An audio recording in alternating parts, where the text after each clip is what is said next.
Hello all, welcome, welcome to Key for Success Mantra. Again, myself Vedanarayanan with you all. So again, this is the part 2 of the last video, which we were discussing about the how to write effectively. Okay, the resumes, how to write your resumes effectively. That's what we were discussing. We were talking about the basic importance of your, that is exactly for the mini project and your summer project. This is a point which I have highlighted you in my last video. So subsequently, what you will have to do, okay, the important point is you will have to highlight your primary skill and then your secondary skill as part of your resume. Okay, and then your primary skill in which you are looking for a job opportunity. Okay, so the primary skill you will have to explain bit. Okay, for an example, which tool you are using, under which project methodology you were using that, and then again the additional things which you want to cover it up as part of this primary skill. Suppose for an example, if you are using, suppose if you are an expert in Oracle Financials, okay, under the Oracle Financials, what are all the process areas that you have worked on it, that you wish to highlight it. Okay, suppose Oracle Financials means naturally you would have been expert on accounts payable, accounts receivable, and then general ledger, something like that, right? So few of the guys would have got exposure into the period end accounting, that is month end or quarter end or annual book closure and other things. So you will have to highlight it in that way. Okay, so it's not only for finance or accounts, just an example I am just giving you. Okay, suppose if a person worked on mainframe earlier and then AS400, something like that, right? So you would have got exposure to that. Okay, suppose a person who worked on Java or J2E, and then he would have got experience or more exposure into running scripts actually, right? So this kind of understanding, even somebody who has got good amount of understanding in their technology, whether it is like for an example, any specific SAP model also, probably he would have got a good amount of understanding in the testing of the respective model, or else at least development testing he would have done. Okay, so whatsoever you got experience as a primary skill, highlight it with the respective process areas, because if you just highlight it at the end of the day, as I said in my last video, that your resume will speak with your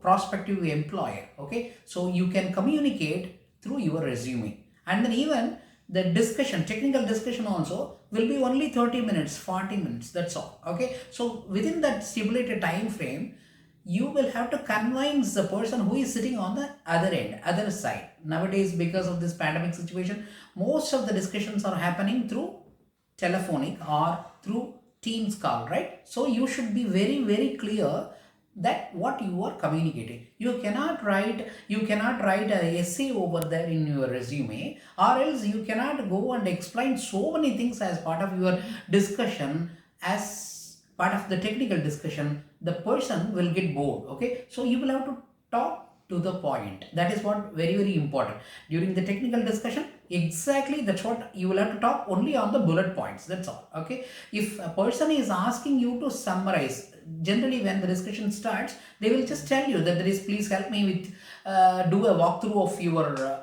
exposure. Then you should not take more than 7-8 minutes, you will have to finish it off. Okay, so within that 7-8 minutes you will have to finish it off, so that you can expect some questions from the interviewer. In the same way, exactly how it happens in a discussion, in an interview, in the same way your resume has to be, which means what, your resume should not exceed more than 2 pages.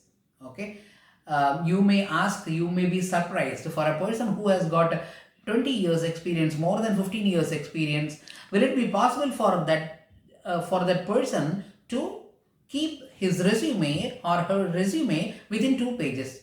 Absolutely, it doesn't matter. Okay, you will have to keep your resume just to maximum 3 pages. It should not cross more than that, not more than 3 pages ideally. Okay, so you will have to put all the bullet points over there, and then when question comes, you should be in a position to explain it in an elaborate way. Okay, so that's very, very important.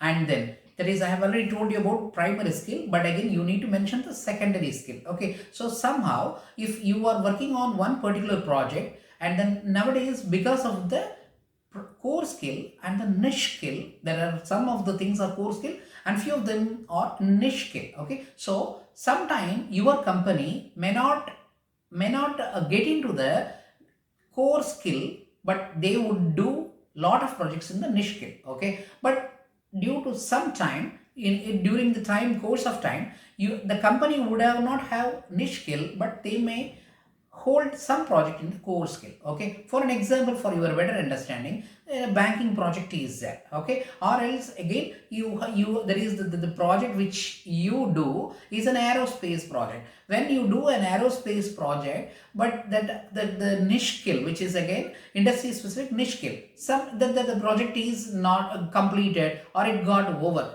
then company is interested, that is the consulting organization started doing working on their internal aerospace project. Okay, something like that, that is the internal subsidiary organization, they start working on it, which means again the same consultants would be deployed in the internal project. So in this sort of cases, you should always highlight that what's your primary skill, what's your secondary skill, so that what's the meaning of it, in the sense always you will be considered as a self-employable person within the consulting organization, or else within your organization where you are working. Okay, so this is a very, very simple essence of the topic is always your primary and secondary skill will help you to be aligned with the project. That is the reason which we do. Okay, this is at a very high level I told you. Okay, probably you may have questions,